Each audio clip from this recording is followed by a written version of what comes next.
possa acontecer que tenha algum problema. Beleza, então a partir de agora estamos começando a parte gravada, para quem não tiver a oportunidade de estar aqui ao vivo conosco, poder assistir depois, certo? Na aula passada, pessoal, a gente começou o conteúdo relacionado à linguagem de programação Python, onde a gente teve a oportunidade de introduzir a linguagem, a gente até brincou um pouquinho com fatos históricos da linguagem, a gente também falou sobre como preparar um ambiente de desenvolvimento, como a gente pode começar a codificar em Python utilizando o nosso computador. A gente viu que existem plataformas virtuais de codificar em Python, porém todas as nossas aulas vão ser focadas na ferramenta chamada IDLE ou IDLE, que é uma ferramenta que já vem junto com a instalação do interpretador Python. O interpretador Python nada mais vai ser do que um programa que vai permitir que o seu computador possa reconhecer a sintaxe da linguagem Python, ao mesmo tempo poder permitir para você executar scripts que porventura você tenha codificado utilizando a sintaxe dessa linguagem de programação tão famosa, certo? A gente viu a primeira forma de se gerar saída em Python, que é a partir do comando print. A gente aprendeu a utilizar o print exibindo texto, o print exibindo variável, o print exibindo texto concatenado com variáveis também. O Python possui dois operadores de concatenação. Ele possui a vírgula e ele possui o mais. Recomendo fortemente a quem não viu a aula passada poder assistir as gravações. Lembrando lá que no meu canal do YouTube também tem vídeos anteriores à turma de vocês, onde eu tenho a oportunidade de discutir o mesmo conteúdo que eu vou discutir com vocês hoje. Então, material de apoio não irá faltar. Lembrando também que o livro que vocês adotavam para estudar Portugal Studio também tem tópicos associados a Python. Então, quem antes da quarentena teve a oportunidade de pegar o livro, também vai ter junto o livro também para auxiliar, inclusive, na resolução das questões da prova. Então, cabe a vocês utilizar todo esse arsenal para auxiliá-los a responder as 4 questões divulgadas aí no Black, ok? A gente terminou a aula passada discutindo acerca de variáveis, porque a gente viu que a maioria das linguagens de programação são baseadas no modelo algorítmico, e como o modelo algorítmico utiliza variáveis para persistir dados em tempo de execução, inclusive esses dados são persistidos na sua memória RAM, e por serem persistidos em tempo de execução, significa que vão ser mantidas em memória enquanto sua aplicação estiver rodando, né? Depois que sua aplicação for encerrada, esses dados são perdidos. É por isso que no futuro vocês vão cursar a disciplina de banco de dados, aprendendo a persistir esses dados em disco também, né? Não perdendo esses dados quando as aplicações forem encerradas, né? A gente viu particularmente em Python, eu não preciso definir tipo de dado como defini no Portugal Studio, né? No Portugal Studio eu precisava deixar implícito que eu estava trabalhando com uma variável inteira, com uma variável real, com uma variável cadeia ou caractere. Em Python, para eu definir um tipo de uma variável, eu defino de acordo com o valor na qual eu atribuo para ela. Só para poder revisar, eu vou a partir de agora compartilhar, no lugar dos slides, compartilhar minha tela inteira, onde vocês vão poder ver o meu Python idle, o meu Python IDLE em execução. Lembrando que você não é obrigado a utilizar o Python, porém, como é a ferramenta que está sendo baseada no nosso material de apoio, eu vou utilizar ela também para que vocês possam orientar o estudo autodidata de vocês em casa, ok? A gente viu também na aula passada que sempre a primeira tela a ser apresentada do Python IDLE é o Shell, né? Onde as nossas aplicações serão executadas. Não espelhou ainda? Tá só aquela tem matrix aí, várias. Então deixa eu interromper e compartilhar novamente. É o problema que eu estava dizendo para vocês, que infelizmente hoje o recurso de compartilhamento de tela não está tão eficiente como nas aulas anteriores. Tanto é que na primeira aula eu fui obrigado a gravar a aula porque a aula ao vivo ficou meio inviável. Agora vocês estão conseguindo ver? Tá na mesma forma ainda. Mesma forma? Tá todo espelhadão. Estou esperando ainda, então vou fazer o seguinte. No lugar de compartilhar toda a tela, vou tentar compartilhar apenas a janela do idle, para ver se resolve. Caso não resolva, fecho minha sessão, abro novamente e verifico se vai ser exibido para vocês. Esperar só um tempinho. Agora vocês estão conseguindo ver o chão, não é isso? Perfeito. Essa é a primeira tela a ser apresentada, certo? Para que eu possa, de fato, codificar o meu bloco de scripts, eu vou ter que clicar na opção File, Novo Arquivo, né? New File, para que um editor de texto sem formatação possa ser exibido para vocês. E como abrir uma nova janela, eu vou ter que encerrar o compartilhamento desta tela e passar a compartilhar a tela de edição, certo? Então, só esperando um tempinho, onde nela, vocês vão ver que ela é bem menos burocrática que o nosso Portugal Studio, né? Que tem estrutura básica, uma região de código específica que eu poderia codificar os meus algoritmos. No caso do Portugal, ou no caso do idle, eu posso declarar variáveis onde eu quiser, gerar saída onde eu quiser. A gente viu na aula passada, por exemplo, que se eu tivesse necessidade de receber o nome de uma pessoa e criar uma variável para tal, a gente lembra que o identificador de variável pode ser dado pelo próprio programador, né? Então você pode dar o nome que vocês quiserem para a variável. Eu quis chamar essa variável de nome. Mas, diferentemente no Portugal Studio, eu não preciso dizer que essa variável é do tipo cadeia. Basta, no momento que eu definir o identificador de variável, atribuir a ela, lembrando que o operador de atribuição em Python é o mesmo do Portugal Studio, é o recebe, e a partir dela eu possa jogar qualquer conteúdo. Lembrando que quando eu for jogar texto dentro de uma variável em Python, eu posso delimitar esse texto entre aspas simples ou dupla. Diferentemente do Portugal Studio, que eu usava dupla para delimitar cadeias e aspas simples para delimitar caracteres, certo? Então aqui, por exemplo, na variável nome, utilizando o recebe, eu realizei uma atribuição, né? Nome, recebe, Tiago. Significa que só de eu ter jogado um texto dentro dessa variável, o meu Python vai considerar essa variável automaticamente uma variável do tipo cadeia, automaticamente, certo? Ela tem essa forma volátil, né, digamos assim, de definição de tipos. Então, a gente aprendeu a declarar variáveis dessa forma na aula passada. Lembrando que isso aqui eu defini um exemplo para atribuir um nome, mas nada me impediria de criar uma variável numérica, por exemplo, idade, recebe 19, peso, recebe 80,5 e assim sucessivamente, certo? Só para diminuir o exemplo, só vou declarar uma variável, certo? A gente aprendeu primeiro o comando do Python, né, que é o comando de saída, que é o comando print. Ele é equivalente ao comando escreva, que a gente utilizou no Portugal Studio. Esse print, para que a gente possa exibir texto, por exemplo, teste. Ele também permite exibir conteúdo de variável, por exemplo, se eu digitar nome, lembrando que se meu interesse é exibir o conteúdo da variável, não delimita a variável entre aspas, senão no lugar de exibir o conteúdo da variável nome, ele exibiria simplesmente o texto nome. Se eu quiser exibir uma mensagem nome concatenado com conteúdo de variáveis, a gente viu que tem duas formas. A primeira é utilizando vírgula seguido da variável a ser concatenada, mas lembrando que a vírgula já vai colocar um espaço entre a mensagem e a variável. Portanto, nesse exemplo com vírgula, eu precisaria incluir o espaço dentro da mensagem, certo? Uma outra forma de concatenar é utilizando o operador de soma. Porém, a gente viu que tem um detalhe específico em relação ao operador de soma, né?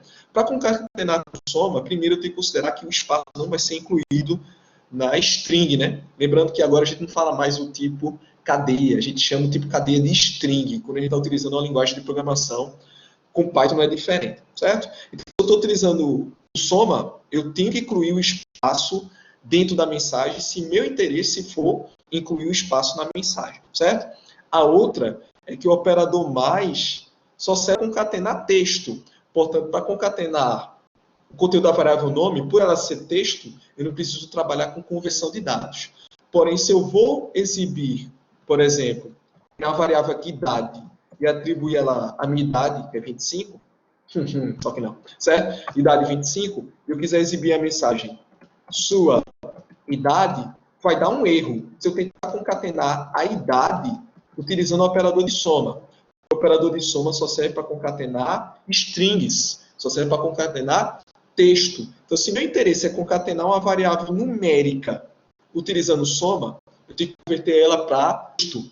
Foi aí que a gente aprendeu o nosso segundo comando em Python, que é o comando str. E entre parênteses, eu digitar a variável a ser convertida para string, né? Por isso esse str. Esse str é o início da palavra string. Ele simplesmente vai pegar tudo aquilo que está entre parênteses e converter para uma string. Só assim eu posso utilizar o operador de soma para texto. O operador vírgula serve tanto para número quanto para texto. Então, cabe você decidir qual operador vai ser utilizado, né? Eu posso utilizar vírgula ou soma. Agora, dependendo do operador que eu escolher, eu tenho esses pormenores. Lembrando que eu estou falando um pouquinho rápido, porque tudo isso que eu estou falando agora foi discutido com bastante detalhes na aula passada, certo? Então, se ficou alguma dúvida em relação a tudo aquilo que eu falei de forma rápida hoje, revise o vídeo da aula passada, certo? Aí você pode questionar, professor, com esse tipo de código, com variável e com print, eu posso fazer qualquer tipo de programa, porém, ainda não há interação para com o usuário. E se eu quiser fazer com que o usuário possa interagir com o meu programinha, ele possa fornecer as entradas, já que no momento você, com o operador da trilha que está jogando dados na memória, eu quero que o usuário forneça. É aí que eu tenho que aprender a como utilizar o comando de entrada do Python. Ou melhor, como eu posso implementar o leia em Python? É um dos objetivos da aula de hoje. Para poder contextualizar melhor, eu vou deixar de compartilhar minha tela do idle e vou passar a compartilhar a tela novamente com o meu datashow, certo? Então, só esperando aquele tempinho chato para que vocês possam ver o slide novamente e deixe ver eu com esse capacete, né, com esse cabelo gigantesco, porque não tem barbeiro para cortar meu cabelo, e eu não tenho coragem de cortar meu próprio cabelo.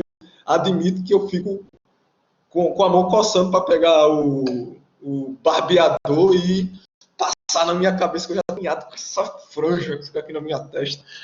Mas eu vou ter paciência, nem que na próxima aula eu bote um boné.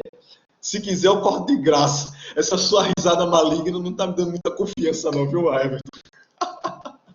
Deixa grande mesmo. Na próxima aula, eu vou dar aula de boné. Então, vamos lá.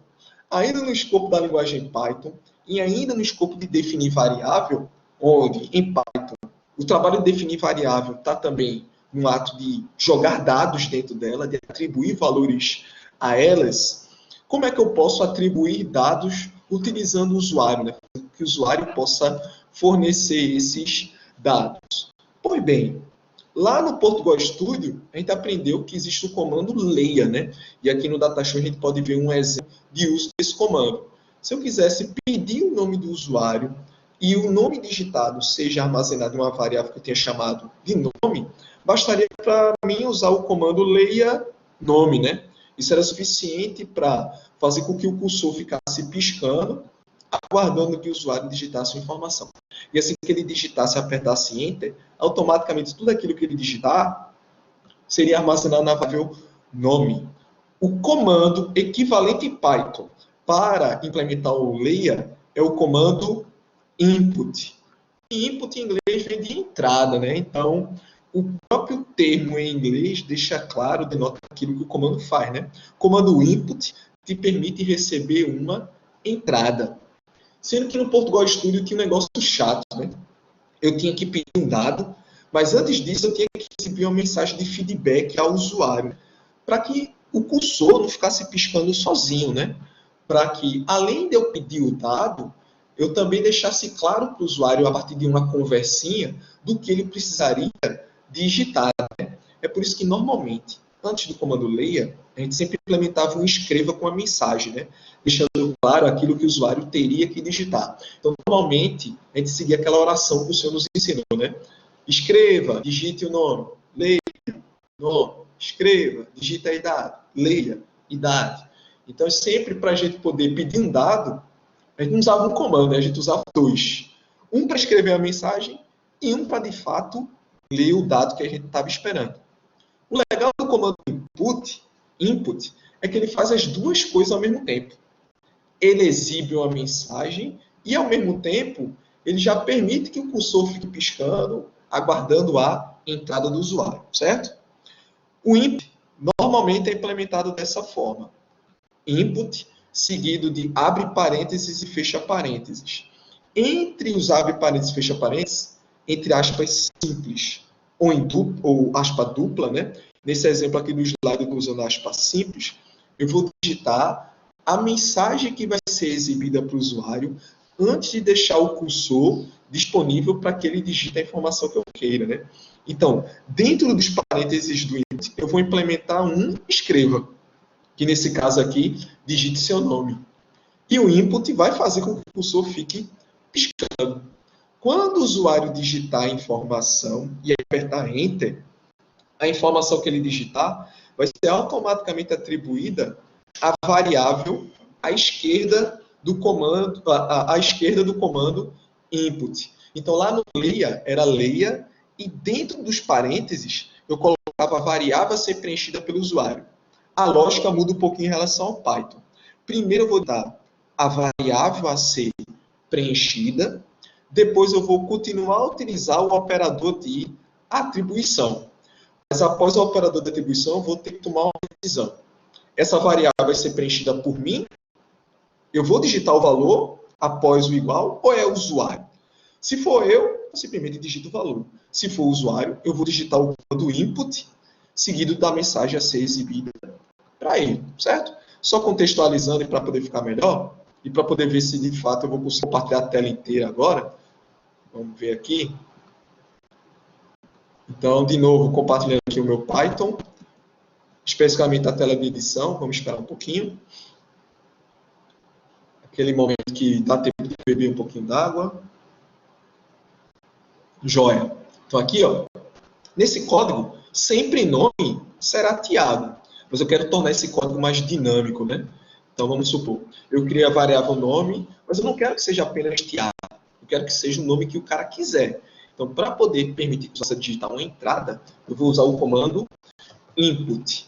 E, entre aspas, eu vou digitar qual vai ser a mensagem a ser exibida antes de ler a informação e preencher essa variável com algum conteúdo. Por exemplo, aqui, seguindo o exemplo do slide, digite seu nome, certo? Eu ainda vou colocar um espaçozinho aqui para que o nome que ele digitar não fique grudado aqui com a mensagem.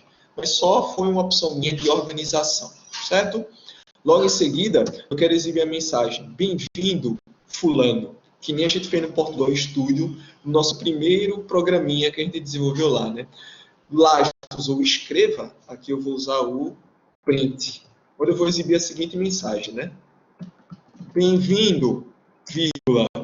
E aqui eu vou incluir um espaço, que o meu interesse é concatenar com o operador de soma, já que o operador de soma não inclui automaticamente um espaço. E ao lado da mensagem eu vou exibir o nome, certo? Para que eu possa testar esse script, eu preciso salvar esse script com a extensão .py, Ctrl S, ou então eu venho aqui em File, Save, tanto faz. Vou escolher alguma pasta, eu vou chamar ele de teste.py. Beleza? E ele salvo, eu já posso, ele já tem uma telinha editada com esse script aqui. Deixa eu salvar com outro nome, beleza. Joia. Para a gente poder testar esse script, eu venho run, e vamos esperar que o shell do Python possa exibir o meu programa em execução. Como ele está em outra janelinha, eu preciso fechar o compartilhamento dessa tela e passar a compartilhar a tela do meu shell com vocês, certo? Só esperando um tempinho para vocês verem a mesma telinha aqui, ou então vocês podem executar em casa também, para vocês verem o mesmo feedback. Pronto, está aqui o meu shell script sendo rodado, onde a mensagem digite seu nome está apresentada, e onde o meu cursor está piscando, aguardando que eu digite o meu nome. Vou digitar aqui Fumagalli. Note que o espaço aqui foi incluído entre a mensagem e o conteúdo que estou digitando. Quando eu apertar Enter, bem-vindo Fumagalli, certo? Aí, cumprindo o objetivo da minha execução, que agora é não ter um nome específico, mas ter qualquer nome, já que eu permiti para que o usuário possa digitar a informação que ele quiser, certo? Então, agora, eu criei a interação de entrada e saída, o de I/O, certo? Alguma dúvida até aí, pessoal? Fácil, né? Não tem o que fazer. A gente só teve que pensar, usar a mesma lógica, utilizando uma estrutura diferente, utilizando uma instrução diferente. Porém, a lógica é a mesma, ok?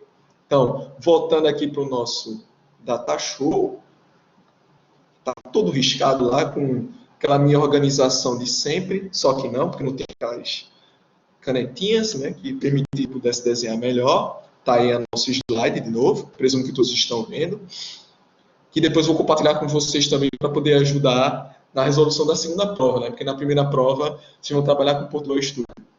Então está aqui o mesmo exemplo que a gente fez anteriormente. Beleza. O input é fácil, mas ele tem um detalhezinho um pouquinho chato, certo? O input só te permite receber texto, certo? Ele só te permite receber strings. Aí você pode dizer, oi, então esse código não funciona para merda nenhuma. Oi, por quê? Porque se eu estiver criando a calculadora vai vir número. Se eu receber a idade do usuário, o usuário vai digitar números. Como é que eu vou receber números se o comando input é o único que existe para ler informações do usuário e ele só permite receber texto? Então, Python não serve para mim. Eu vou para Java, vou para PHP, porque não faz sentido eu trabalhar com uma linguagem que só me permite receber texto. É aí que entra o pulo do gato.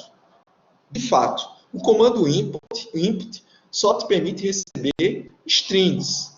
Mas como a gente já viu anteriormente com Python, existem comandos de conversão de dados. A gente já aprendeu o primeiro comando de conversão, que é o comando str, que te permite converter tudo para texto. Se eu quiser fazer a conversão inversa, converter um texto para números, também existirão mais duas funções de conversão. Vai existir a função int, que vai te permitir converter texto para um número inteiro, e também vai ter a função float, que vai te permitir converter de texto para números reais, números com vírgula. Deixa eu só conferir aqui no chat. Float, pronto.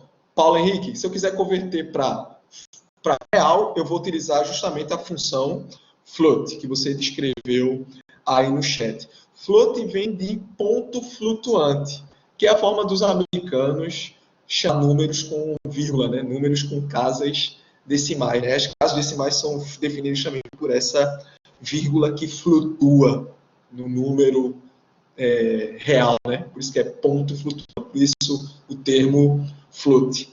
Esse tipo float também vai existir em outras linguagens de programação, como C, C++, Java, entre outras. Então, esse dado flutuante denota um número com vírgula, né? Um número real. Exemplo de uso dessas funções, né? Vamos supor, voltando agora de novo aqui com compartilhamento de tela, para o meu idle, para o meu IDLE, para que eu possa explanar melhor, certo? Então, vamos supor que eu pedisse o seguinte programinha. Vou esperar que só aqui compartilhe tela aqui. Pronto. Joia. Então, vamos supor que tivesse o seguinte problema. Faça um código Python que solicite a idade do usuário e exiba a idade do usuário logo em seguida, certo? Bem, eu preciso criar uma variável que armazene essa idade que o usuário vai digitar para mim. Eu posso chamar essa variável de qualquer nome, eu vou chamar ela de idade, certo? Quem vai digitar a idade é o usuário. Portanto, que dá a oportunidade de o interpretador do Python executar o comando leia. O comando leia do Python é o comando input, onde a partir do input eu tenho que indicar qual vai ser a mensagem que vai ser exibida associada ao recebimento desse dado. Por exemplo, digite sua idade. Ok? Mas qual é o problema aqui do input? Quando o cara digitar, por exemplo, 19, ele não vai estar gerando o número 19. Ele vai estar gerando o texto 19, sendo armazenado na variável idade, certo? Isso não teria problema se eu quisesse, logo em seguida, printar na tela o conteúdo da variedade. Porque o print exibe texto mesmo, idade é texto, então não teria problema nenhum exibir esse texto na tela para o usuário. Mas eu teria problema no futuro se eu fosse realizar cálculos matemáticos, certo? Se eu fosse, por exemplo, realizar uma multiplicação, uma divisão, eu não poderia fazer isso num texto. Então, se o meu interesse era, de fato, receber um número, do usuário e não um texto que representasse a idade, que tivesse um número encapsulado, eu vou ter que converter esse texto para um número. Nesse exemplo, eu quero converter o texto para um número inteiro. Então, a manha é usar o Python, especialmente para aquela sintaxe que ela permite que você possa implementar uma função dentro de outra função. Você implementar um comando dentro de outro comando, onde o comando mais externo precisa esperar que o comando mais interno conclua o seu processamento para o comando mais externo poder concluir a sua operação, certo? Então, o que é que a gente vai fazer aqui? Como eu esse input, no final da sua execução, vai me retornar um texto, eu quero que logo após a geração desse texto, eu possa converter ele para inteiro. Sempre quando eu quiser converter um dado para inteiro, eu vou utilizar a função int. E entre parênteses, digitar tudo aquilo que será convertido para inteiro. O que é que eu estou dizendo aqui?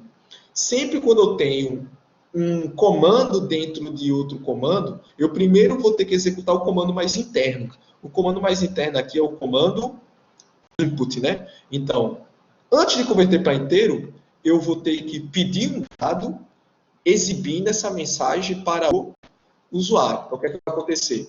Essa mensagem vai ser exibida e o seu interpretador Python vai ficar esperando que ele digite essa idade, que inicialmente vai ser um texto. O cara digitou 19. Vou precisar converter esse 19 texto para 19 inteiro. Então, tudo aquilo que sair da função input, converta para inteiro. Então, vou converter esse número para inteiro e esse número vai ser armazenado na variável idade. Só com isso eu vou ter certeza que idade não tem texto, não tem número, certo? Eu sei que o comando fica meio verboso, fica um pouco grande, porque é comando que chama outro comando. Mas, normalmente, quando eu tenho interesse de ler um inteiro em Python, eu sigo esse fluxo de implementação mesmo, certo? Eu uso a função int e, dentro da função int, eu implemento a função de entrada, que é a função input. Para ficar fácil o entendimento e o uso desses comandos em cascata, eu recomendo fazer o seguinte. Sempre quando vocês precisarem receber um dado do usuário, vocês primeiro digitam o input. Primeiro, não pensem na necessidade de conversão ou não. Primeiro, recebam o dado. Então, input, parênteses, aspas, digite sua idade. Depois que você implementou a entrada, aí você vai pensar, preciso converter? Se seu interesse é receber texto, o input fica digitado dessa maneira, porque eu não preciso converter nada. O input, por padrão, sempre me dará um texto digitado pelo usuário. Então, minha entrada estaria concluída. Mas aqui, meu interesse é receber o inteiro, então, logo após a digitação do input, eu vou digitar o comando int e vou deixar o input todo delimitando completamente o meu comando input.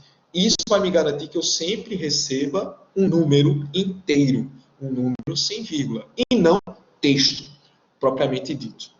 Ok, pessoal? Então, aqui para testar, sempre ao concluir eu tenho que salvar, run model, e aí, voltando a compartilhar minha tela, a torcer para que em próxima aula eu possa compartilhar a tela inteira, para não ficar esse vai e vem, que o negócio é chato, né? Chato para vocês, chato para mim. E chato mais ainda para quem for assistir esse vídeo depois, né? Que vai ficar esses stops do vídeo para compartilhar, não compartilhar, compartilhar, não compartilhar. Mas, gente, eu digito sua idade, vou digitar minha idade real, 19. Cada dia eu tenho idade diferente.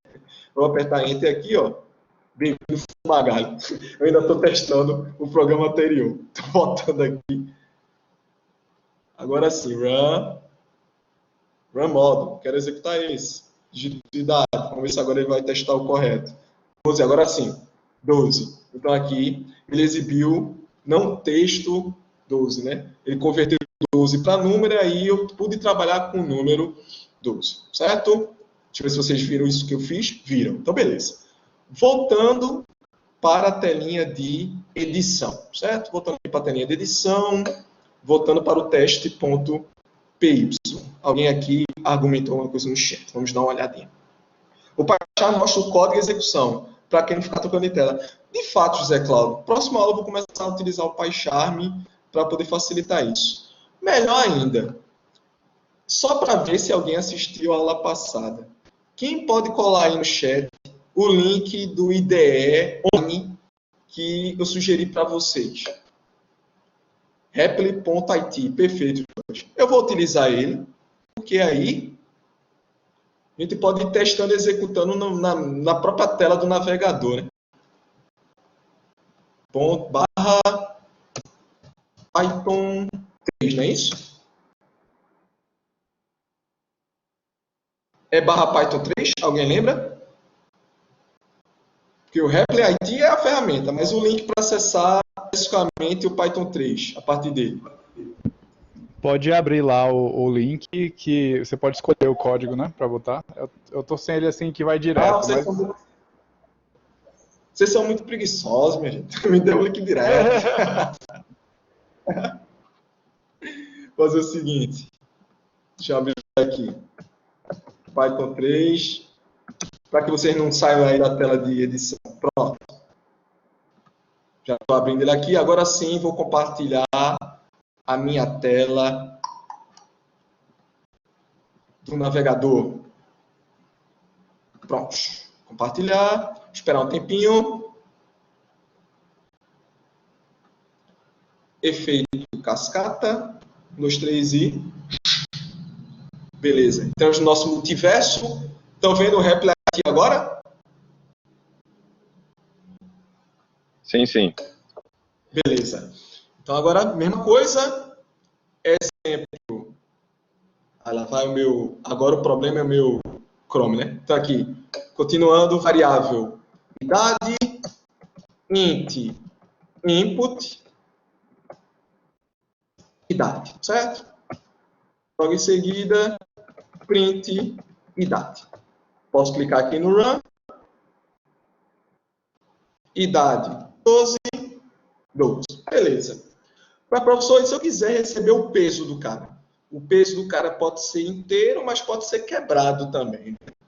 Principalmente o peso. Aqui meu peso vai ser quebrado mesmo. Quebrado para baixo.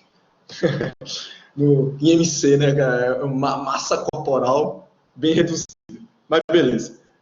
Então aqui, ó, vamos supor que no lugar da idade, meu interesse agora é receber o peso, né, do dito cujo. Então aqui, peso vai receber alguma coisa. Nesse caso, quem vai digitar o peso também é o usuário. Portanto, eu vou ter que usar bem o comando input seguido de uma mensagem. Por exemplo, digite seu peso. Porém, meu interesse aqui, de novo, não é em texto. Meu interesse aqui é justamente no valor real extraído do texto que vai ser retornado pelo input. Não posso usar o input de forma natural, também não posso usar o comando int, porque senão, se o cara digitar, por exemplo, 80.5 e eu usar a função int, ele vai truncar o valor, né? Ele vai remover esse ponto 5, só vai deixar 80. Então é aí que existe a função float. A função float, entre parênteses, pode delimitar tudo aquilo que eu tiver com interesse converter para um número quebrado, certo? Nesse caso, tudo aquilo que ele digitar com o comando input vai ser retornado como texto, esse texto vai ser convertido para float, e o dado convertido vai ser atribuído à variável peso. Nada vai me impedir no futuro de imprimir o peso digitado na tela. Quando eu for dar play agora, vai ser a mesma lógica do exemplo anterior, mas que vai permitir também que o cara possa digitar valores com ponto. Lembrando que é ponto, certo, pessoal? É como a regionalização brasileira, né, que usa vírgula para separar as casas decimais, né? Porque a gente tem que usar ponto, porque a gente está utilizando o padrão inglês, o padrão americano de separação de casas decimais. Ok, pessoal. Alguma dúvida em relação ao uso do int, do float, as necessidades de utilizar eles, já que o input só me permite receber entradas textuais e a necessidade que eu tenho de realizar a conversão? Podemos continuar? Tum, deixa eu ver o tum aqui. F11, voltando aqui para o chat. Bate-papo está até travando aqui. Beleza. Então, continuando, voltando para os slides, só tem graça? vocês também têm a oportunidade também de praticar um pouquinho, né? Então, baseado em tudo isso que a gente disse, vamos dar uma olhada em pequenos exemplos contextualizados de aplicação de tudo isso que eu falei para vocês, certo? Então, vamos lá. Exemplos. Então, a variável pode ser mudada no meio do código. Daniel, eu vou entender esse mudado como sendo atribuído, né? Como você não define um tipo implícito, né? Então, uma variável pode começar inteira e depois começar real. Basta você mudar o valor a ser atribuído. Então, não é obrigado que a mesma variável comece de um tipo e termine de um tipo diferente no fim. Você pode alterar a tipagem da variável só jogando um valor diferente para ela. Mais moderninho, né? Mais interessante, né? Entendi a vantagem disso. É interessante por um lado, porque você, por exemplo, não precisava criar duas variáveis diferentes, elas fossem de tipos diferentes. Eu posso mudar o tipo de uma variável só mudando o seu conteúdo. Porém, eu tenho a desvantagem também em relação a... também em relação a tipagem.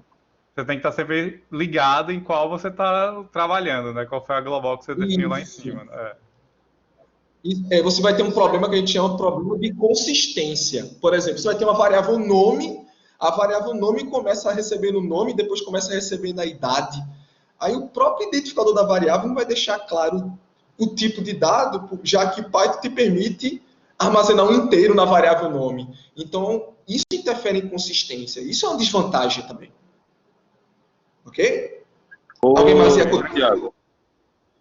Diz aí. Só uma pergunta rapidinho. Eu sei que está mais para frente que eu vou perguntar, mas, por exemplo, quando você vê a questão do CRUD, dos módulos dentro do Python, que você importa um módulo, ele é feito exatamente por essa questão? Hã? No caso, quando a gente está falando em módulo, pessoal, tudo isso que ele está perguntando, vocês vão ver comigo no P3, na disciplina de Java avançado, certo? Ele já está tratando em relação a padrões de projeto. Quando eu falo em model, eu estou falando no padrão MVC, né? Que é o padrão Model View Controller, onde esse padrão de projeto especifica justamente a necessidade de você dividir para conquistar. Por enquanto, tudo aquilo que existe nas suas aplicações, você está ficando no mesmo bloco de código, né? Tanto a parte de entrada, quanto a parte de processamento, quanto a parte de persistência, estão contidos no mesmo script, digamos assim. Quando eu estou tratando o modelo MVC, eu estou tratando em criar interface gráfica num script, criar a parte de gerenciamento de aplicação em outro script, criando a parte de persistência em outro script. É a questão de organização de projeto, fazendo com que eu tenha módulos dedicados em scripts diferentes, certo? Fazendo com que, por exemplo, eu não tenha código de interface gráfica misturado com código de processamento. Porque na minha equipe possa ter um front-end e um cara específico para back-end. Não faz sentido que esses dois caras fiquem atuando no mesmo módulo de software, né? Eu estaria perdendo tempo. Então, eu trabalhando com o modelo MVC, eu posso dividir para conquistar, fazendo com que eu tenha módulos dedicados para determinados recursos da minha aplicação. Isso que eu estou dizendo ainda não está enveredando por esse caminho, certo? Essa questão de consistência pode ser mais tratada em relação à memória mesmo, é mais baixo nível, em relação a, tipo, se eu criei um recurso para manter um determinado tipo de dado, é interessante que ele mantenha aquele mesmo tipo de dado no início ao fim.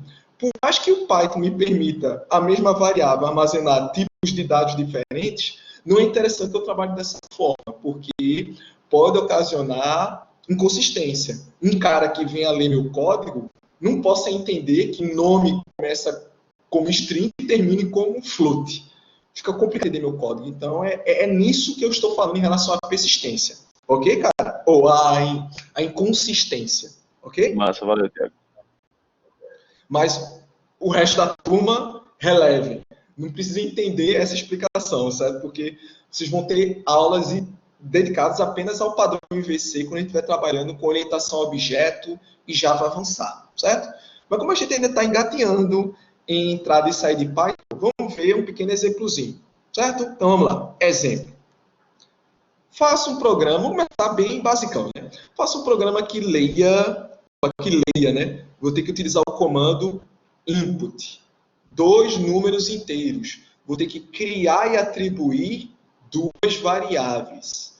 Logo em seguida, eu vou ter que calcular e exibir a soma delas. Aposto que vocês já estão aptos a resolver esse problema. Enquanto estou explicando o exercício, já deve ter gente já codificando a solução, né? Mas vamos resolver ela juntos para poder ficar com conhecimento do tipo nenhum soldado fica para trás, né? Todo mundo acompanhando comigo, né? Então, eu vou compartilhar de novo o meu teste.py para que a gente possa resolver essa questão juntos, certo? É bom que Lucas caiu e voltou, ele vai ter tempo de ver a solução junto conosco, certo? Então, vamos começar um novo script do zero e vamos começar a resolver o problema. Beleza. O problema pede para a gente receber 2 números digitados pelo usuário. Beleza. Para receber esses 2 números, eu vou ter que criar 2 variáveis, né? Eu disse para vocês que eu ia utilizar o replyT, né? E voltei para o idle, né? Então, já que eu já estou no idle, vamos continuar no idle mesmo. O professor enrolado é assim mesmo. Então, beleza. Eu vou criar 2 variáveis que vão ser preenchidas pelo usuário. Vamos chamar a primeira de num1, daqui a pouco a gente vai preencher ela. Num2, daqui a pouco a gente vai preencher ela. Se fosse a gente, né, eu poderia dizer que num1 receberia 4, num2 iria receber 2. Porém, não sou eu que vou dizer esses valores. Vai ser o usuário. Então, se é o usuário, comando input. Se é o usuário, eu vou ter que dizer para ele o que é que ele vai ter que digitar. Dentro do input, eu implemento o escreva e o lê ao mesmo tempo. Então, ó, digite o primeiro número. Opa, número. O problema diz para a gente receber 2 números inteiros, né? Então, eu vou ter que converter esse texto para inteiro. Então, logo após a digitação do usuário, isso aqui representa o usuário digitando a informação, logo após ele ter visto essa mensagem. Então, tudo aquilo que ele digitar, converta para inteiro. Se fosse 2 números reais, no lugar de int, eu digitaria out. Num2 vai ser a mesma coisa. Posso até fazer Ctrl+C, Ctrl+V, só mudando a mensagem, né? Digite o segundo número, beleza? Quando esses 2 comandos forem executados, lembrando que Python segue uma lógica sequencial, né? Ele primeiro vai digitar isso, vai executar isso, depois vai executar isso. Portanto, a ordem de atribuição vai ser a mesma ordem de codificação. Logo em seguida, eu posso calcular o quê? A soma, né? Eu posso tanto declarar a variável soma, quanto calcular a soma já dentro do print. Vou resolver das 2 formas, né? Então, soma recebe num mais num2, e logo em seguida eu posso printar na tela o resultado da soma, né? Aqui, por exemplo, resultado, e aqui concatenar, aqui eu vou usar o operador de vírgula, certo? Vamos treinar o uso dos dois operadores de concatenação, justamente para a gente ver que só existe uma única forma de concatenar. E aqui, ó, ao lado da mensagem, exibir a variável soma, certo? Aqui, salvei, executei, mas, para facilitar, vou fazer Ctrl+C, vou compartilhar aqui logo o bendito navegador, para, no próximo exemplo, não ter que usar o IO de novo, porque eu disse que não ia usar e estou usando. Vou voltar para o replyT, certo? Joia. Então, aqui, ó, Ctrl+V, play, digita o primeiro número, 2. Digita o segundo número, 2. 2 mais 2, 4. Certo? Uma questão que caiu no concurso público que eu fiz no passado, certo? O que é que a questão do concurso público preconizava, né? Ele deu um código bem parecido com esse que eu fiz, sendo que sem conversão, né? Só usando o comando input. Aí ele perguntava, né?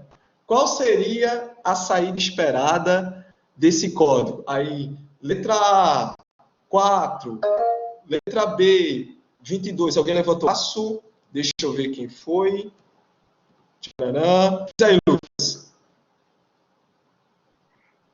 Professor, quando a gente, caso a gente for multiplicar, a gente vai usar soma também? Se você quisesse realizar uma multiplicação, Isso. No caso, o nome da variável não interfere, certo? Por exemplo, eu poderia realizar uma multiplicação simplesmente aqui mudando o operador, né? De soma para multiplicação. Depois vou mostrar todos os operadores aritméticos, lógicos e relacionais que existem. Mas para poder realizar uma soma, operador de soma, multiplicação, asterisco, são os mesmos operadores que a gente utilizou no Portugal Studio, certo?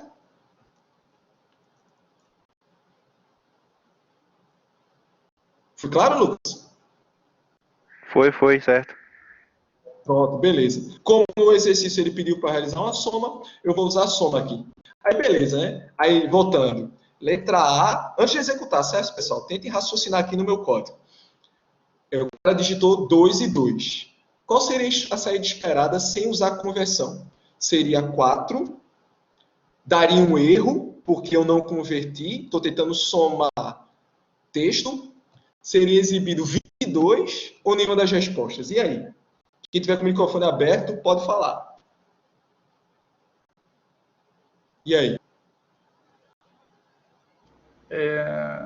String, ele vai... Não. Do jeito que é o meu código. Alguém fala no chat? Deixa eu dar uma olhadinha. Repete aí, Thiago, como é que era? As opções? Nesse meu código. Pronto, Everton disse que ia dar erro. Pronto, vou botar aqui as opções. Letra A, 4. Letra B, erro. Letra C, 22. Letra D, nenhuma das alternativas. E aí? A, B, C ou D? Alguém falou, ia dar erro. Nicolas respondeu letra B, erro. Porque depende do seu input, né? Mas, sim, você botou 2 e 2 lá, é 22. Pronto. Daniel disse 22. E aí? Vamos testar para poder ver? Então vamos lá, vou dar um play aqui. Digite primeiro o número 2. Digite o número 2. Ele exibiu 22, certo, pessoal? Por quê? Cuidado com o operador de soma, né? O operador de soma serve para somar e serve para unir textos. Boa parte de quem fez concurso público marcou a opção A, né? A opção 4. Porque eles, olha, o cara digitou 2 números, 2 mais 2 é 4. Mas o cara não tem experiência com Python, né? Mal sabia ele que Python, diferentemente do Portugal Studio, porque eu leia, se tu quer um número, retorna número. Se tu quer texto, retorna texto. Em Python, tudo é texto com input. Então, aqui, só de não ter usado uma função de conversão, o input retornou texto. Mas como eu posso, entre aspas, somar 2 textos, mas não é somar, né? Concatenar, ele pegou 2, ou com outro 2, por isso que ele exibiu 22. Tá aí a importância de usar funções de conversão, certo? Porque se eu não converter, o Python vai tentar concatenar no lugar de somar. Daria erro se no lugar de somar eu estivesse tentando fazer uma multiplicação com asterisco, uma subtração ou uma divisão, que aí, de fato, eu não posso dividir textos, eu não posso multiplicar textos. Mas eu posso somar 2 textos, por causa do operador de concatenação, certo? Isso, tipo, se você for fazer uma questão, se você for fazer um concurso público, e nesse concurso público cair Python, é muito grande a chance de cair uma questão desse tipo. Por quê? Concurso público foca em decoreba e em casca de banana. Isso aqui é uma casca de banana muito boa de ser abordada, né? Porque é uma casca de banana, mas ele não foca tanto em decoreba, porque você precisaria ter uma compreensão de introdução à linguagem de programação Python para entender sobre essa necessidade. Nota que é uma questão bem pequenininha, mas aborda muita coisa da linguagem. Certo, pessoal? Ficou alguma dúvida até aí? Ok, em relação a tudo aquilo que eu falei até o momento? Tudo ok, né, pessoal? Então, como tudo em programação é importante que vocês façam também, vou finalizar a aula de hoje com aquele exercício de praxe para a gente poder dar a oportunidade para vocês tentarem fazer e na próxima aula a gente corrigir.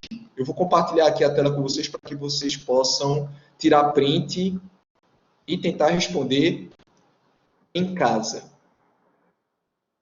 Pronto. É bem parecido, mas... Pronto. Como é bem parecido, não só vou passar um, não. Vou passar mais de um. Deixa eu ver se vocês estão vendo os slides. Beleza. Primeiro exercício que eu quero que vocês tentem fazer, né? Faça um algoritmo que lê a base e a altura de um retângulo. Calcula e exiba, no final, a sua área. Certo?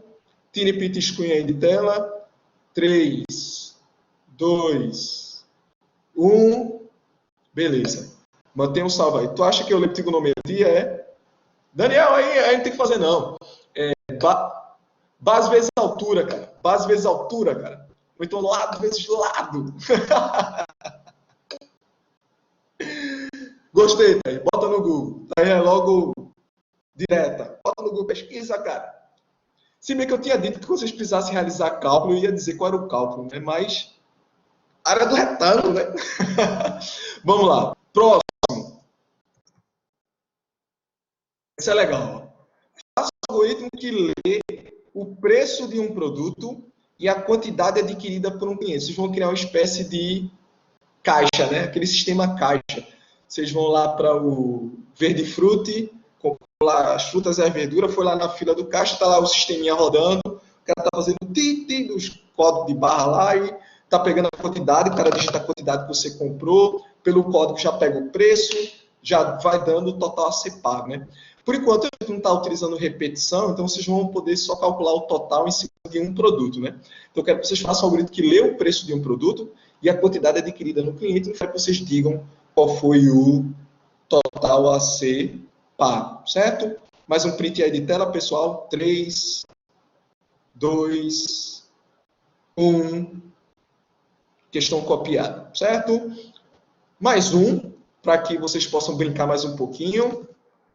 Esse aqui. Esse é legal. Esse é divertido. Vamos lá. Faça um algoritmo, nesse caso é Ctrl+C, Ctrl+V, eu botei algoritmo, né? Mas faça um programa, faça um script que receba o ano de nascimento de uma pessoa e o ano atual. Eu quero que no final vocês calculem qual é a idade dessa pessoa atualmente e quantos anos ela terá em 2025. Vocês vão criar um oráculo que ele vai adivinhar qual vai ser a idade do futuro do usuário, dependendo do seu ano de nascimento e do ano atual, certo? Esse eu não vou dizer qual é a forma que vocês vão fazer, que vocês quiserem, certo? Como será feito essa questão, certo? Tirando print de tela. Recomendo que um aí esteja tirando foto com celular e compartilhem lá no grupo de vocês, certo? No final da aula eu posso tirar essas fotos e compartilhar no grupo, já que eu estou lá no grupo também, né? Não seja preguiçoso, professor Tiago Maia. Me ajude, me ajude. Então, no final da aula eu vou compartilhar esses 3 exercícios para que vocês possam fazer em casa. Eu já vi que Daniel caiu durante a explanação, não sei se ele pegou a atividade 2. Beleza, pessoal? Ok, até aí? Tudo claro em relação aos exercícios a serem feitos? Beleza. Certo? Espero que vocês tenham gostado. Na próxima aula a gente corrige esses exercícios e aprenderemos a como implementar o se do Python. Spoiler, o se do Python é representado pelo comando if. Mas como eu posso delimitar o início e o fim de um bloco condicional? Próxima aula a gente dá uma olhada. Beleza, P-City? Próxima aula a gente continua, pessoal. Muito obrigado aí, galera, pela paciência de estarem comigo até essa hora da noite. Eu sei que vocês devem estar cansados, mas o intuito aqui é que eu possa passar a maior quantidade de conteúdo, que vocês possam aprender o máximo possível da linguagem de programação Python. Ok, pessoal? No futuro, muito próximo, amanhã, esse vídeo também vai estar disponível tanto no Blackboard quanto no meu canal no YouTube. Tchau, tchau.